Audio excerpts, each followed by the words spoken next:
Hola, buenas tardes, una vez más, reiterándoles el saludo y la bendición de parte de Dios para todos ustedes en este día. Para aquellos que se han integrado a este culto durante esta transmisión, sean también bienvenidos a esta iglesia San Pablo. Mi nombre es Juan Carlos Rubio Salazar, pastor de esta congregación, y te invito a que te quedes con nosotros en esta tarde a escuchar el mensaje de la palabra de Dios que Dios tiene hoy para tu vida. El título de esta tarde es Un veredicto inmerecido. Así que acompáñanos, quédate con nosotros y deja que el Espíritu Santo de Dios esta tarde abra tu entendimiento, abra tu corazón y que esta palabra llegue a lo más profundo de tu ser. Vamos a iniciar. En una corte, ¿sí?, hay tres personajes muy bien definidos. El acusado, está el fiscal y está el juez. El fiscal le trata de demostrar al juez que el acusado es culpable. Si el acusado a su vez se declara inocente, el juez, en base a las evidencias que se presentan, da su fallo, culpable o inocente. Antes de comenzar el proceso, el juez le pregunta al acusado cómo se declara, si inocente o culpable.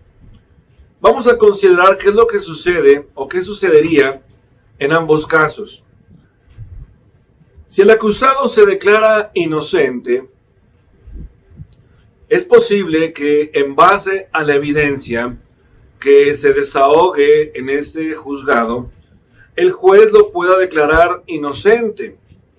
Pero también es posible que la evidencia apunte o demuestre que ese acusado, aunque él se declara inocente, es culpable.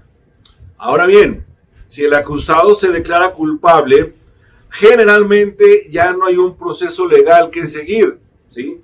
El juez toma la declaración del culpable como tal y lo único que tiene que determinar ahora es su condena.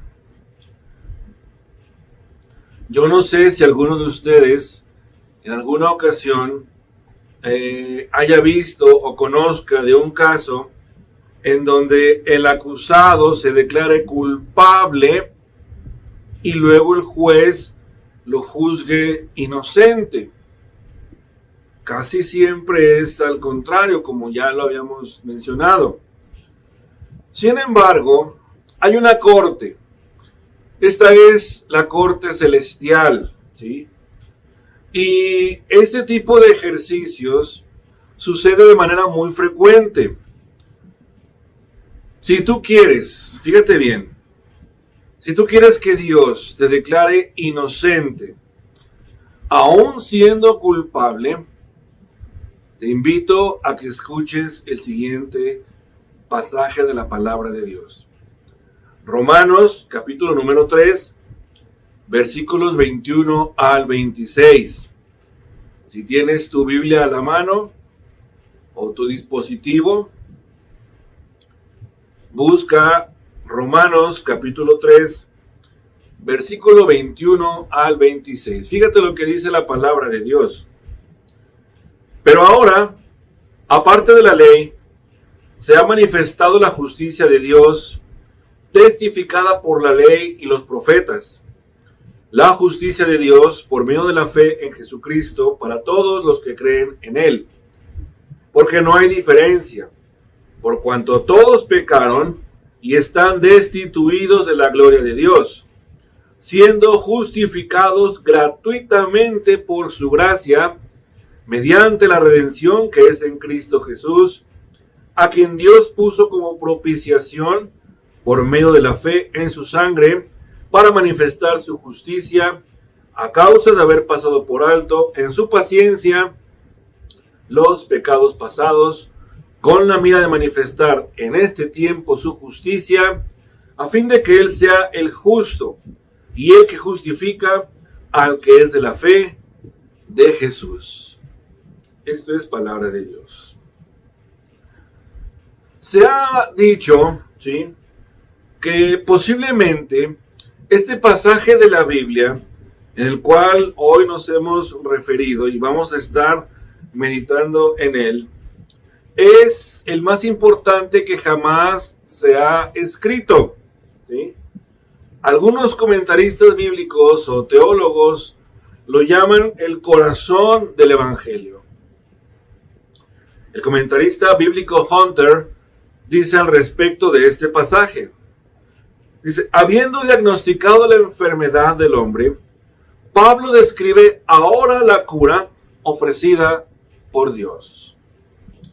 El mismo Hunter sugiere que Pablo dice las palabras, pero ahora, como si fuera un gran suspiro de alivio. Pero ahora, parece decir Pablo en esa emoción, enfatizando estas dos palabras. Y es que el motivo de alivio es que en la historia reciente se había hecho una manifestación de la justicia de Dios que hacía posible la justificación sin referirse a las obras de la ley. El problema que considera Pablo y el problema que enfrentamos todos nosotros es el siguiente. ¿Cómo puede una humanidad pecadora alcanzar la gloria de un Dios justo? Fíjate bien en esta pregunta. ¿Cómo puede la humanidad pecadora alcanzar la gloria de un Dios justo? Hermanos y amigos, no podemos perder de vista que fuimos creados para estar en relación con Dios, ¿sí? Cuando Adán y Eva vivían en el jardín del Edén, ¿sí?, vivían en una perfecta felicidad, vivían en una perfecta paz y, por consecuente, en una perfecta armonía. ¿Por qué? Porque la gloria de Dios se manifestaba allí. Pero es más, la presencia física de Dios en la persona de Jesucristo se relacionaba con ellos. Miren, vamos a ver un pasaje nada más para ilustrar esto que estoy mencionando y que nos podamos dar una idea de hasta dónde era la relación personal entre Dios y sus criaturas, en este caso Adán y Eva. Génesis 3, versículos del 8 al 10. Lo voy a leer en la versión NTV, que es la nueva traducción viviente, ¿sí? Es la misma palabra de Dios. Génesis 3, 8 y 10. Fíjense lo que dice. Cuando soplaba la brisa fresca de la tarde, el hombre y su esposa oyeron al Señor Dios caminando por el huerto. Así que se escondieron del Señor Dios entre los árboles. Entonces el Señor Dios llamó al hombre. ¿Dónde estás? El hombre contestó. Te oí caminando por el huerto, así que me escondí. Tuve miedo porque estaba desnudo. ¿Qué nos muestra este pasaje? Miren, lo que quiero ilustrar es el hecho del tipo de relación que tenían Adán y Eva en el huerto con Dios, ¿sí? Había una presencia física de Dios. Dios, ¿sí?, se movía, caminaba y hablaba con ellos. Desde luego que este diálogo que hemos visto se da después de la caída en el huerto. Pero nos lleva a la idea de que había una relación personal muy cercana, muy íntima, ¿sí?, entre Dios y el hombre. Podemos imaginar, podemos suponer, ¿sí?, sin violentar el relato bíblico, que muy probablemente en otros escenarios, en otras ocasiones, Dios platicaba con Adán, Dios platicaba con Eva, Dios llegaba al huerto, al jardín, y caminaban y quizás intercambiaban, no sé, tenían una convivencia muy personal, ¿sí? Pero después de este hecho, después de la caída, sabemos cuáles fueron las consecuencias de dicha desobediencia. Cuando pecaron, Adán y Eva fueron expulsados del jardín. Y entonces la comunión íntima, ¿sí?, y personal que habían tenido con Dios se rompió a causa de su pecado. Y es entonces que a partir de ahí, toda la raza humana, ¿sí?, se encuentra en la misma condición de ellos. El verso 23 del pasaje que leímos así lo dice. Dice Pablo, por cuanto todos pecaron y están destituidos de la gloria de Dios. Dice Pablo, por cuanto todos pecaron, ¿sí?, están destituidos de la gloria de Dios. Dios es justo. Dios es santo. Y nosotros no lo somos, ¿sí? ¿Es Dios injusto acaso? Desde luego que no. Miren, Él no puede simplemente ignorar el pecado. En cambio, si Dios simplemente ejecutara su justo juicio sobre nosotros, ¿sí?, ¿qué es lo que sucedería? En su sentencia justa y verdadera, Dios nos condenaría al infierno. Eso es lo que nosotros merecemos por nuestro pecado, ¿sí?, por nuestra rebeldía. Sin embargo, Dios, en su amor, no quiso que nadie se perdiera. Dios no quiere que todos nos perdamos. Esta manifestación de la justicia de Dios es aparte de las obras de la ley, pero es también atestiguada por la ley y los profetas. Una y otra vez, Pablo, en esta carta a los Romanos, da esa idea del concepto de la justicia de Dios como un don anticipado en el Antiguo Testamento. Se ha señalado el gran ejemplo de esta justicia en la persona de Abraham, ¿sí? Está tomado de la ley. Y el texto que respalda a la parte de los profetas está en Habacuc 2:4. Y es que desde el Antiguo Testamento, ¿sí?, el plan de Dios, la idea de Dios, ¿sí?, ha sido salvar al hombre por medio de su gracia. ¿Y cuál es ese medio? Y aquí empieza lo interesante, sobre todo para ti, que quizás tienes poco tiempo de acercarte a la palabra, o vas a escuchar este mensaje por vez primera. Sí, déjame decirte algo. ¿Cuál es ese medio? ¿O cómo funciona esa gracia? ¿Sí? Bueno, es por medio de la fe. Y por primera vez en esta carta a los Romanos, por eso es muy importante esta epístola, porque por primera vez Pablo identifica a Cristo como el objeto de la fe. ¿Esto qué quiere decir? Esto significa que el ser humano, tú y yo, todos los hombres de este mundo, deben de tener fe en Jesucristo. ¿Y esto qué significa? Esto significa confiar en Él y en su obra como el medio provisto por Dios para la reconciliación entre el hombre y Dios mismo. Jesús, hermanos y amigos, es el puente. Jesús es la respuesta de Dios a su justicia para que a través de la fe en Jesús, ¿sí?, tú y yo pudiéramos alcanzar salvación. La justicia de Dios es accesible para todos hoy en día por la fe. Por medio de la fe en Jesucristo, nosotros podemos ser ahora revestidos de la justicia de Dios para cubrir nuestra propia injusticia. Nosotros, siendo pecadores culpables, ¿sí?, ahora podemos ser declarados justos por Dios en base a lo que Jesucristo hizo en la cruz. No hay más, ¿sí? Y quiero que esto lo entiendas muy bien.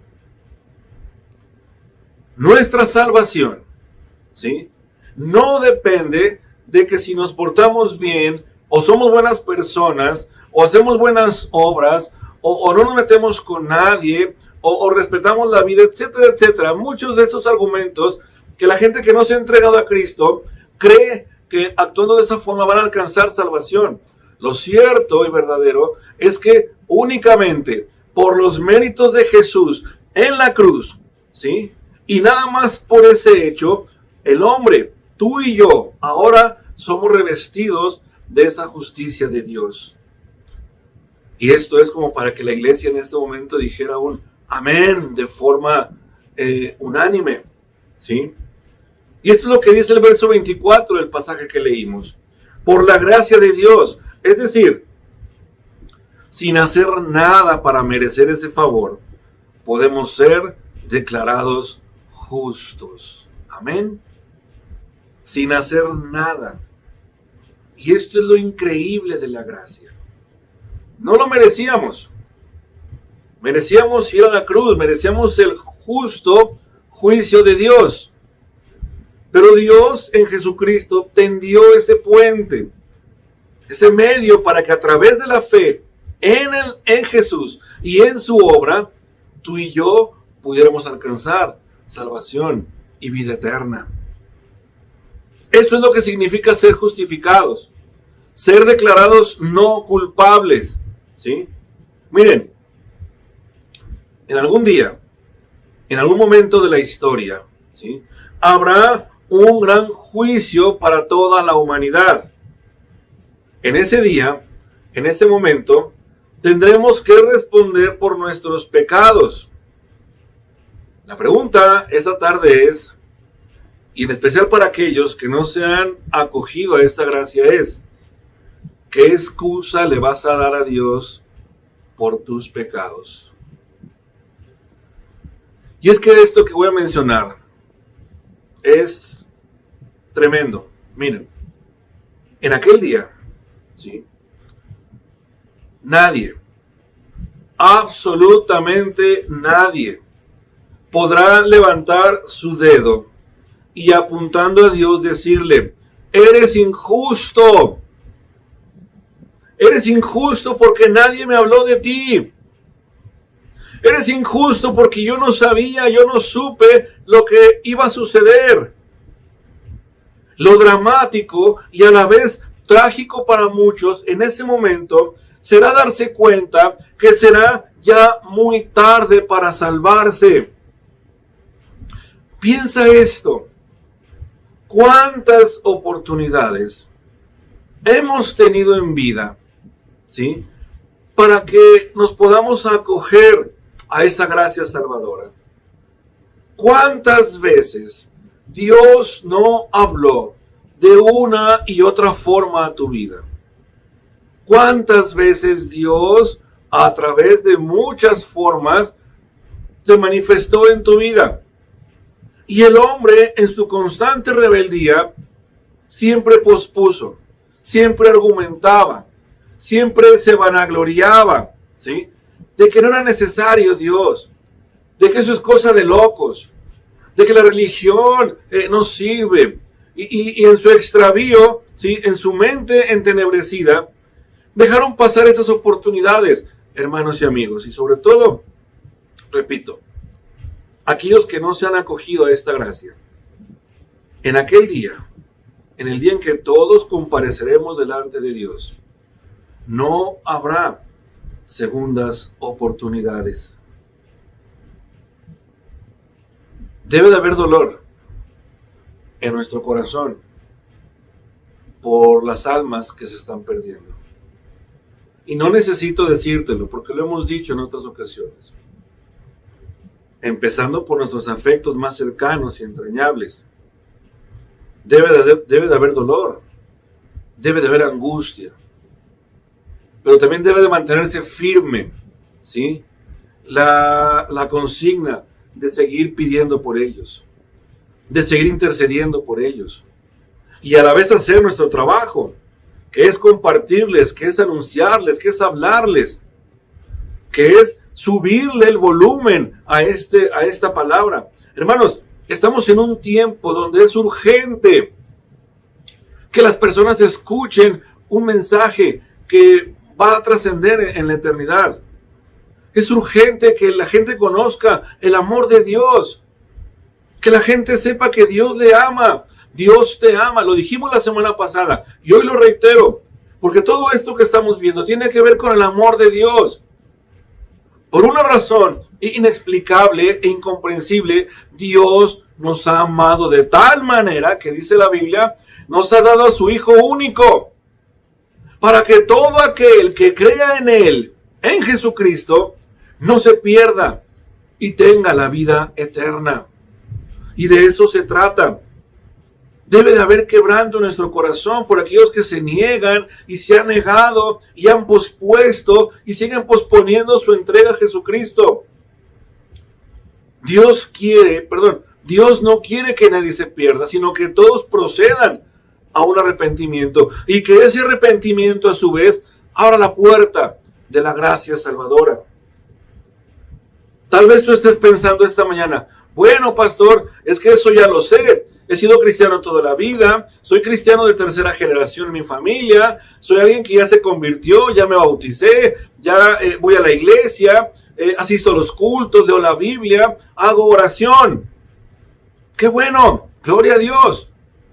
Si eres de los que piensan de esa forma, entonces déjame hacerte un par de preguntas. ¿Cómo estamos viviendo ahora en esa redención? ¿Cómo estás viviendo en esta redención? ¿Cómo ha sido nuestra vida? ¿Y cómo ha sido tu vida? ¿Sí? Sabiendo que fuiste gratuitamente justificado por el sacrificio de un inocente. En este caso, Jesús. ¿Cómo debería de ser nuestra actitud al saber que nuestro veredicto, ¿sí?, fue inmerecido? ¿Cómo corresponder a esa gracia?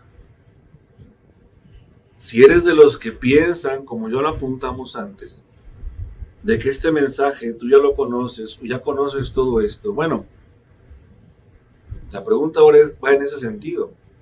¿Cómo has vivido esa gracia? ¿A cuántos le has compartido la palabra de Dios? ¿A cuántos has llevado a los pies de Cristo? ¿Cuántas personas han sido influidas o influenciadas, por tu testimonio de vida? De eso se trata, hermanos y amigos. ¿Sí? ¿Cómo ha sido tu vida? Ahora que quizás, a lo mejor estás recordando o estás entendiendo que tú fuiste salvado por la muerte de un inocente, ¿cómo estamos correspondiendo en nuestra vida?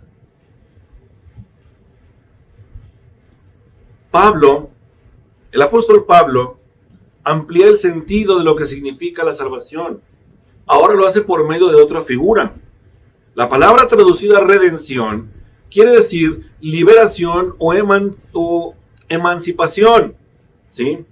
Su trasfondo es el de la libertad de los esclavos. Fíjate bien en esto. La palabra redención tiene que ver con la esclavitud. Tiene que ver con los esclavos que fueron liberados a cambio de un precio. Y tú y yo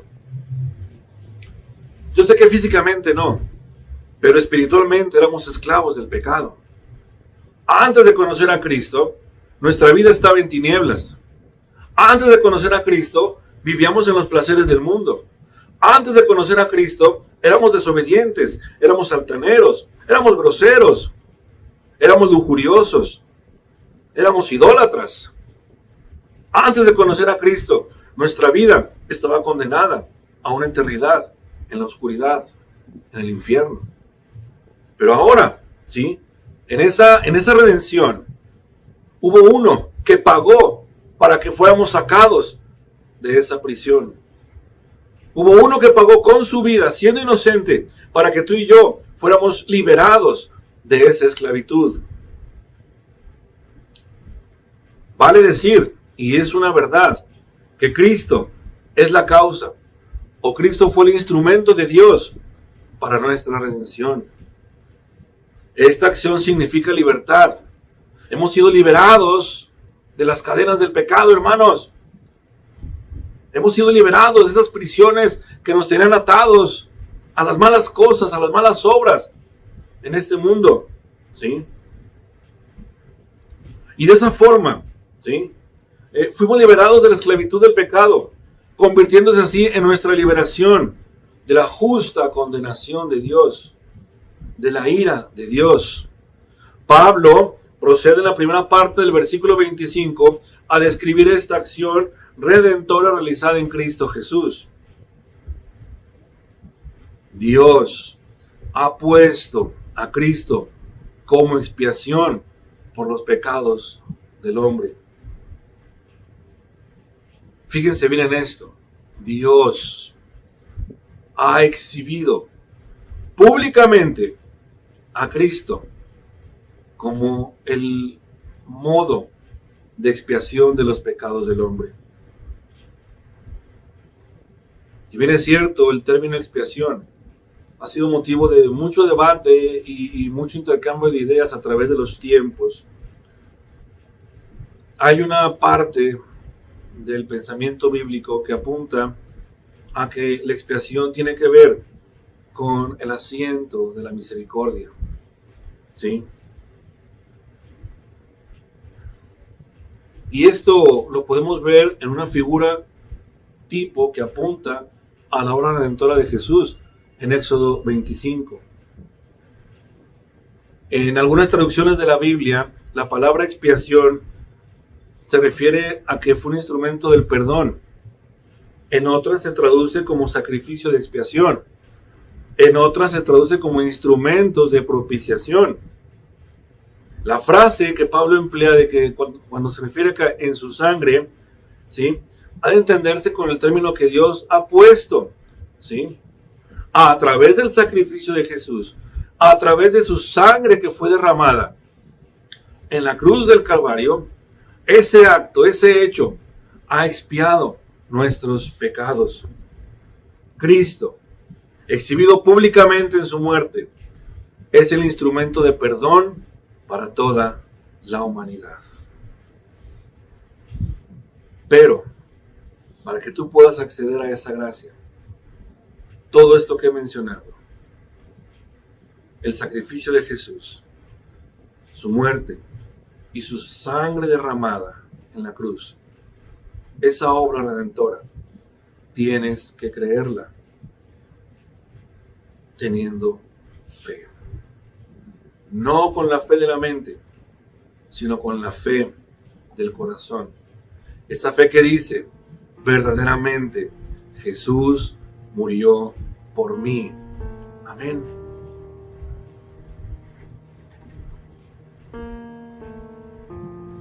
Quiero terminar con lo siguiente. Este mensaje corre en dos vías. La primera de ellas es hacia nosotros, que decimos ya conocer, y que a veces cuando escuchas este mensaje puedes caer en el error de decir, es que eso ya lo sé, es que yo ya soy cristiano, yo ya me bauticé. Lo que dijimos hace un momento, comienzas a sacar de pronto la lista de cosas buenas que hacemos como cristianos. Pero en esta primer vertiente, Dios nos confronta en cómo hemos vivido esta redención, qué hemos hecho con nuestra salvación. La otra vertiente es donde yo quiero que pienses en este momento. Si hay alguien que fue invitado a esta transmisión y estás escuchando por vez primera este mensaje, déjame decirte algo a ti específicamente, o que lo vas a escuchar. Cristo murió por ti por amor.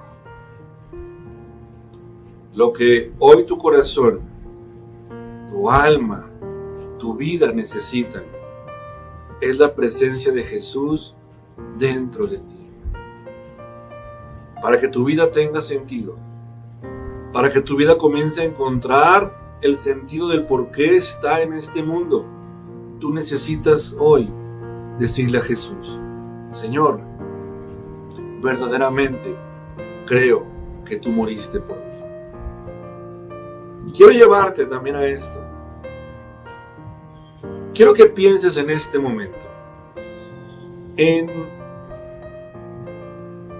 ese alguien. Pueden ser uno o varios, no lo sé, que está trayendo dolor a tu vida.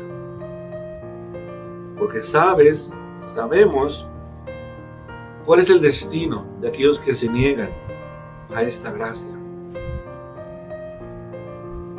Quiero que pienses en ese hijo, en esa hija, en ese esposo o en esa esposa, en esa madre o en ese padre, o quizás en ese amigo entrañable de toda la vida, en ese compadre del alma, en ese vecino con el que has crecido y han vivido muchas cosas juntas, no lo sé. Quiero que pienses en alguien que no ha recibido el don de la salvación, que no conoce de la gracia. Y quiero orar por esa necesidad. Acompáñame. Padre bendito y Señor Dios,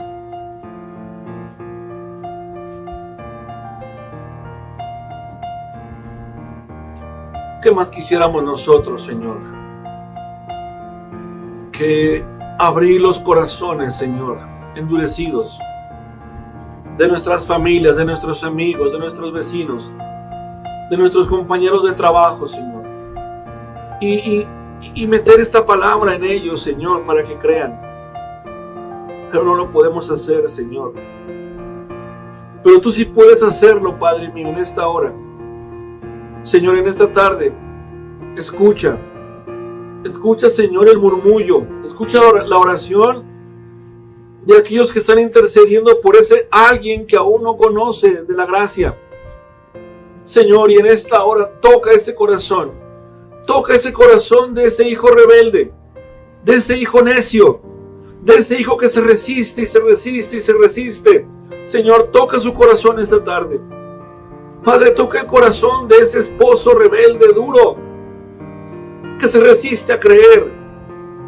De esa esposa, Señor, alejada de tus caminos, que también se resiste a creer. Toca el corazón de ese incrédulo. Toca el corazón, Señor, de ese necio.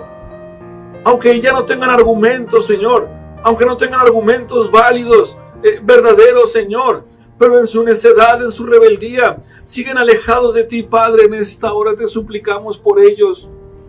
Te suplicamos por esos afectos entrañables y cercanos que aún no se acogen a la gracia salvadora de Jesucristo. Señor, yo te ruego, Padre, porque sé que esta petición, sé que este anhelo está en tu corazón, que tú escuches esta oración, Señor. Y Padre, que en aquel día glorioso, Señor, todas nuestras familias podamos estar juntos, alabándote y bendiciéndote por toda la eternidad.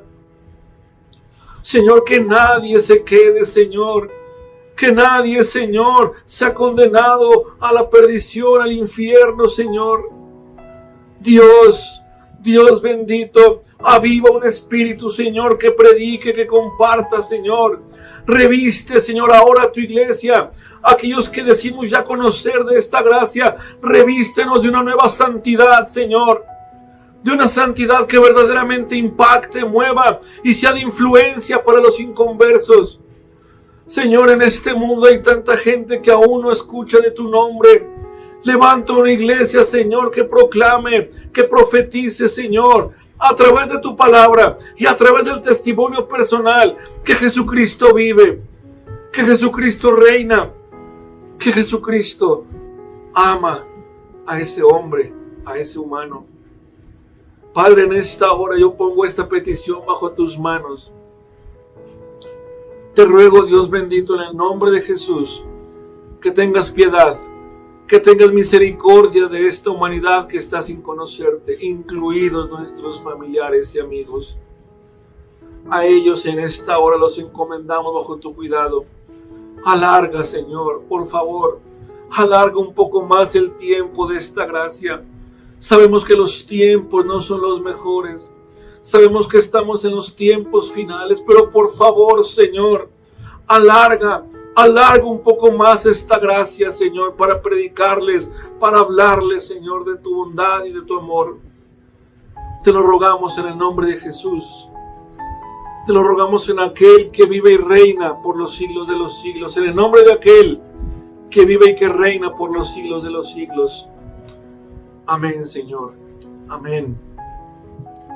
Amén, mi Dios. Hermanos,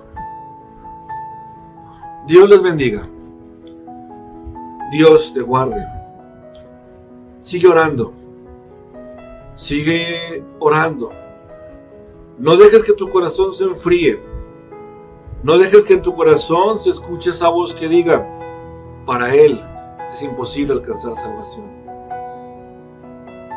No permitas que eso suceda. Dios ama aún aquel que no le conoce y quiere que le conozca, quiere ser parte de su vida. Que Dios te bendiga, que Dios te guarde. Nos vemos el martes en oración a las 9 de la noche. Yo les voy a pedir algo que hacemos en el templo. Mientras está la alabanza final, el tema de salida, despídanse unos a otros por medio de este chat. Bendíganse, salúdense, ¿sí? Hagamos este ejercicio en esta hora. Derramemos nuestro amor a través de esta plataforma. Dios te bendiga, Dios te guarde. Sigamos siendo iglesia fuera del templo. Vamos a hacer iglesia muy pronto en nuestro templo. Pero principalmente sigamos adelante en este camino para que seamos iglesia juntos, todos, nuestras familias y todo San Pablo en la eternidad, por siempre y para siempre. Hasta entonces, Dios te bendiga, Dios te guarde.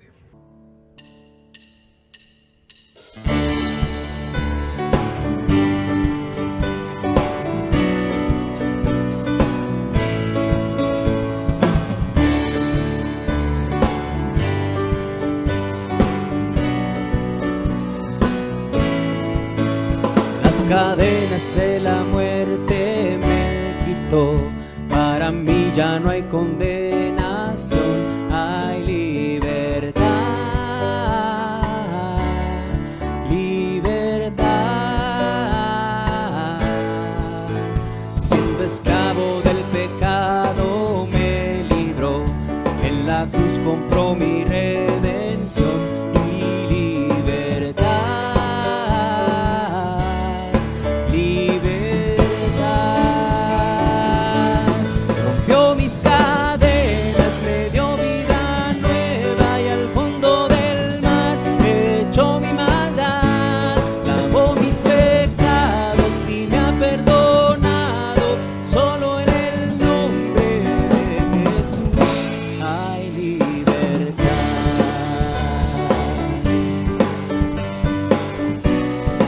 Jesús hay libertad. Yo proclamo que en la cruz por mí murió y cambió mi duro corazón por libertad, libertad. El poder de su evangelio me salvó y no me avergüenzo del Señor.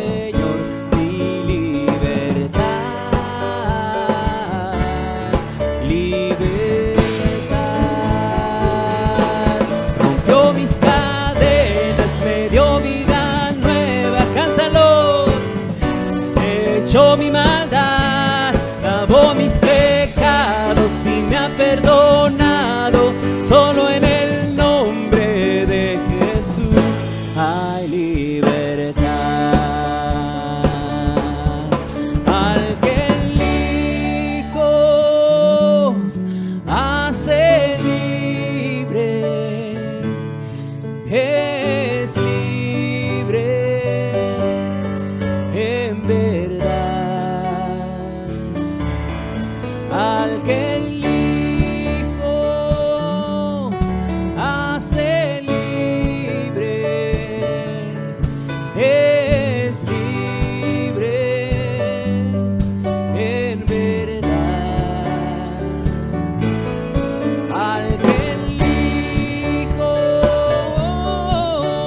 rompió mis cadenas, me dio vida nueva y al fondo del mar echó mi maldad, lavó mis pecados y me ha perdonado, solo en el nombre de Jesús. Rompió mis cadenas, me dio vida nueva y al fondo del mar echó mi maldad, lavó mis pecados y me ha perdonado, solo en el nombre de Jesús hay libertad.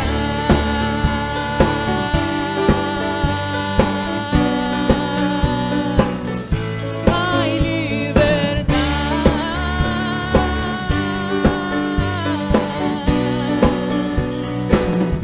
Hay libertad.